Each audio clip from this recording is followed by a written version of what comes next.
جس کی وجہ سے اظہار خیال میں دشواری ہوتی ہے، یا دوسروں کے خیالات کو بلا سوچے سمجھے قبول کر لینے کی عادت۔ سچا علم ان بری ذہنی عادتوں کو ترک کرنے کے بعد ہی حاصل کیا جا سکتا ہے۔ اس علم کی بنیاد تجربے کی سچائیاں ہونی چاہیے اور وہ واقعات و حقائق جن کی تصدیق تجربے سے ہو سکے۔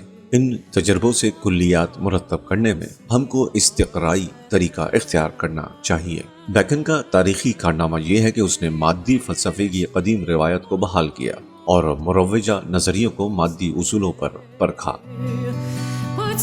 اس نے یونانی فلسفیوں کو سراہا اور تصوریت کی خامیوں کی تشریح کی۔ اس نے دیمقراطیس کے ایٹمی نظریے کی تائید میں مضامین لکھے اور یہ دعویٰ کیا کہ نیچر ایٹمی ذرات سے مل کر بنی ہے اور مادے کی بنیادی خصوصیت حرکت ہے۔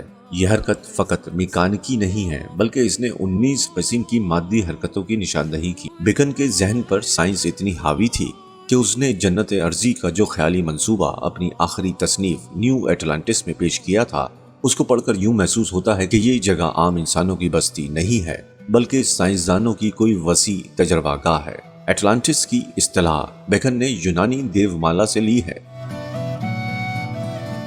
قدیم یونانیوں کا عقیدہ تھا کہ ایٹلانٹس مغربی سمندر میں ایک جزیرہ تھا جو زلزلے کی وجہ سے پانی میں ڈوب گیا۔ افلاطون نے اپنے 2 مکالمات ٹیمینس اور کریٹو میں دعویٰ کیا تھا کہ ایٹلانٹس کے باشندوں کی تہذیب بہت ترقی یافتہ تھی۔ بیکن نے ایٹلانٹس سے جدید کی علامت ایک خوشحال اور روشن خیال معاشرے کے لیے استعمال کی ہے۔ بیکن اپنے فرضی جزیرے کا ذکر کرتے ہوئے لکھتا ہے کہ وہاں کے لوگ اپنے دانش مند بادشاہ کی بدولت نہایت فارغ البال ہیں۔ ان کی خوشحالی کا سبب یہ ہے کہ ایٹلانٹس کے معاشرے کی بنیاد سائنس پر قائم ہے۔ جزیرے کا صدر مقام بن سالم ہے۔ وہاں شہر کے وسط میں ایک کالج ہے جس کا نام بیت السلیمان ہے۔ اس کالج میں اشیاء کے اسباب اور پوشیدہ حرکات کا علم سکھایا جاتا ہے اور ذہن انسانی کی حدود کو وسعت دینے کی تعلیم دی جاتی ہے تاکہ انسان تمام چیزوں کو اپنے تصرف میں لا سکے۔ کالج میں ٹیکنیکل تجربوں کے لیے ہر قسم کے آلات موجود ہیں۔ زمین کے اندر کے حالات معلوم کرنے کے لیے گہرے گہرے غار کھودے گئے ہیں اور خلا کی تحقیقات کے لیے اونچے اونچے مینار بنائے گئے ہیں۔ طبی تحقیق اور نامیاتی مادے کی تیاری کے لیے تجربہ گاہیں، اناج کی پیداوار بڑھانے کے لیے زرعی مرکز اور آلات و اوزار تیار کرنے کے کارخانے موجود ہیں۔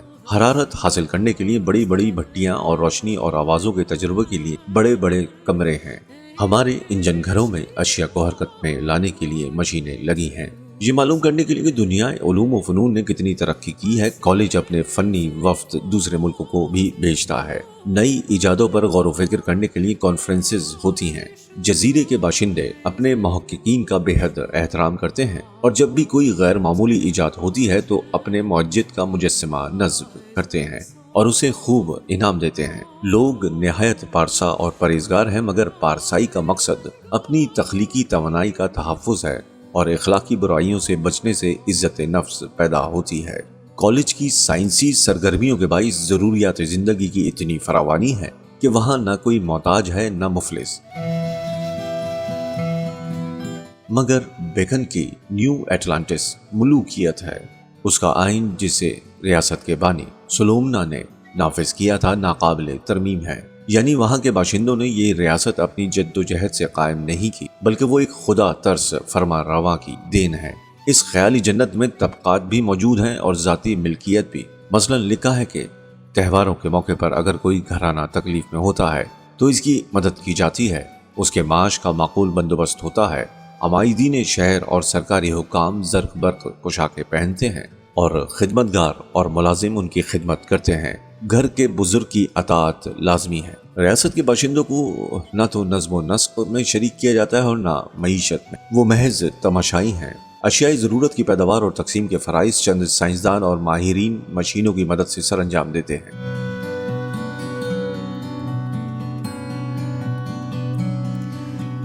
یہاں پہنچ کر بیکن اپنے سائنسی تخیل سے خوب کام لیتا ہے اور ایسی عجیب و غریب ایجادوں کا ذکر کرتا ہے کہ پڑھ کر حیرت ہوتی ہے۔ انورٹڈ کاما اوپن، ہم پرندوں کی پروازوں کی نقل کرتے ہیں، چنانچہ ہم کبھی کبھار ہوا میں اڑتے بھی ہیں۔ ہمارے پاس آبدوز کشتیاں اور جہاز ہیں اور طرح طرح کی گھڑیاں اور بعض ایسی چیزیں جو مستقل حرکت میں رہتی ہیں۔ Inverted commas closed. غرض یہ کہ نیو اٹلانٹس میں سارا کرشمہ سائنس کا ہے۔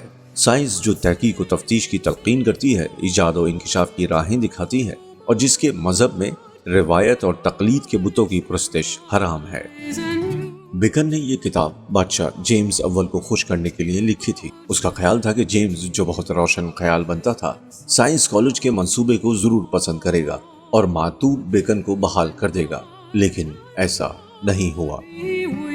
البتہ 1645 سنہ عیسوی میں لندن میں پارلیمنٹ کے حکم سے ایک کالج آف فلسفی قائم ہوا، تو اس کے بانی سیموئل ہارٹب نے اعلانیہ کہا تھا کہ اس کالج کی محرک بیکن کی تصنیف نیو ایٹلانٹس ہے، اور 1662 سنہ عیسوی میں جب اس کالج نے ترقی کر کے رائل سوسائٹی کی شکل اختیار کی تو اس کے بانیوں نے بھی بیکن کو خراج عقیدت پیش کرتے ہوئے کہا انورٹڈ کاما اوپن، ہم دراصل بیکن کے بیت سلیمان کے منصوبے کو عملی جامہ پہنانے کی کوشش کر رہے ہیں، انورٹڈ کاماز کلوزڈ۔ بیکن کی اس تصنیف سے فقط اس کے ہم وطن دانشور ہی متاثر نہیں ہوئے، بلکہ فرانسیسی انسائیکلوپیڈیا کی تحریک کے بانی دیدرو نے اپنے منصوبے کا اعلان نامہ بیکن ہی کی تعلیمات کی روشنی میں مرتب کیا تھا۔ وہ لکھتا ہے کہ انورٹڈ کاما اوپن، اگر ہمارا منصوبہ کامیاب ہو گیا تو اس کا سہرا چانسلر بیکن کے سر ہوگا، جس نے ایسے زمانے میں سائنس اور آرٹ کی ایک بین الاقوامی لغت کی تجویز پیش کی تھی، جبکہ دنیا میں نہ سائنس کا وجود تھا اور نہ آرٹ کا۔ اس غیر معمولی دانشور نے علم کی ضرورت کے بارے میں اس وقت لکھا جب معلومات کی تاریخ لکھنا ناممکن تھا، انورٹڈ کاما کلوزڈ۔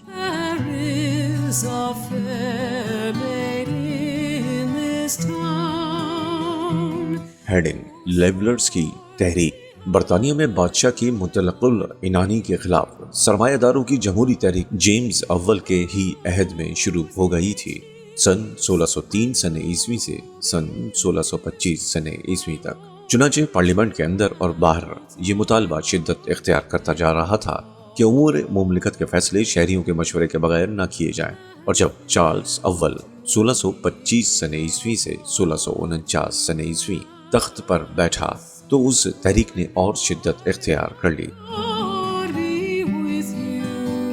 بادشاہ اور پارلیمنٹ کی اس کشمکش کے دوران میں جہاں جمہوری نظریات نے فروغ پایا، وہاں بعض انقلابی تحریکیں بھی ابھری،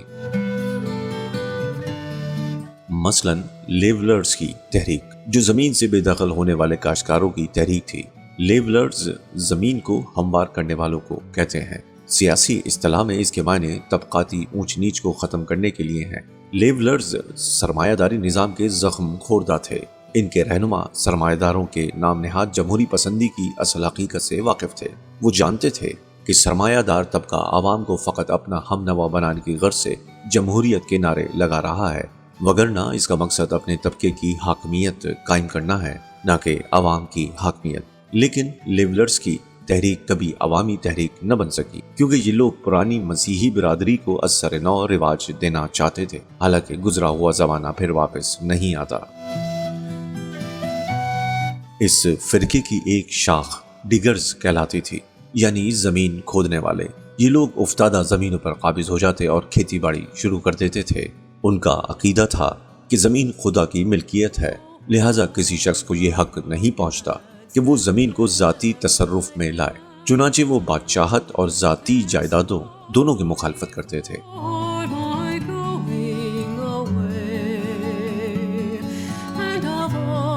انہوں نے اپنے پہلے منشور میں لکھا تھا کہ انورٹڈ کاما اوپن، بادشاہ شیطان اور قاتل ہے، اور امراء و عمائدین حرام زادے ہیں، وہ چوری، ڈاکہ اور خون ریزی کی اولاد ہے، انورٹڈ کاما کلوز۔ ڈگرز کا مطالبہ تھا کہ زمین اور زمین کی پیداوار میں سب کا مساوی حصہ ہونا چاہیے۔ یہ منشور، جس میں 15 ڈگرز کے دستخط تھے، 26 اپریل 1649 سنہ عیسوی کو سچے لیولرز کا لہراتا پرچم کے عنوان سے شائع ہوا۔ منشور میں لکھا ہوا تھا کہ انورٹڈ کاما اوپن، ابتدا میں خلاق عالم نے جو عقل کل ہے، چرندوں، پرندوں اور مچھلیوں کی بقا کے لیے زمین کو مشترک ذخیرہ بنایا، اور انسان کو کہ اشرف المخلوقات ہے، ان کا آقا مقرر کیا۔ تخلیق کے قوانین یہ تھے کہ کوئی شخص زمین کے کسی قطعے کو اپنے لیے مخصوص نہ کرے، بلکہ سب لوگ ایک جان ہو کر کام کریں اور ایک باپ کی اولاد اور ایک خاندان کے رکن کی حیثیت سے رہیں۔ کوئی کسی کا حاکم نہ ہو، بلکہ سب ایک دوسرے کے برابر ہوں، مگر گوشت پوست کے انسان کو عقل اور راست بازی کے بجائے اشیاء کے استعمال میں مزہ آنے لگا، اور عقل کے ایوان میں خود غرضی کی بادشاہت قائم ہو گئی، اور طمع اور لالچ کا زور ہوا۔